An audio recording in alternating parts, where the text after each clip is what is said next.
La suite du journal David Doucan, c'est la prime à la casse qui est victime de son succès. Oui, son petit nom technique, c'est la prime à la conversion. On vous donne entre 1000 et 2500 euros si vous échangez votre vieille voiture contre un véhicule plus récent. Depuis le mois de janvier, 170 000 d'entre vous se sont laissés tenter. L'État avait anticipé 2 fois moins.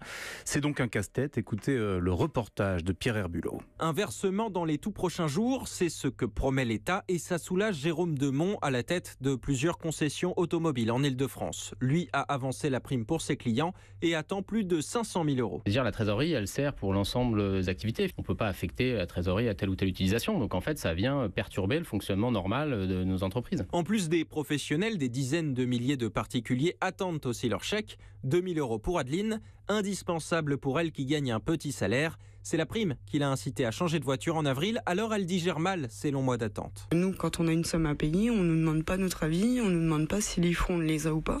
À la date butoir, il faut que ce soit payé. Sa vieille Citroën Xara Diesel de 97 a depuis longtemps pris le chemin d'une casse. Les grands gagnants de cette prime à la conversion, celle de Jacques Mercier en Corrèze déborde. Il a reçu 2 fois plus de voitures que l'an dernier. On commence à être à l'étroit, 1400 voitures sur 2 hectares, ça commence à être compliqué. Forcément, on va embaucher. C'est vrai qu'on ne se pose pas trop de questions pour les 3-4 années à venir, Oui, parce que la prime à la conversion est reconduite pour l'année prochaine avec un budget renforcé.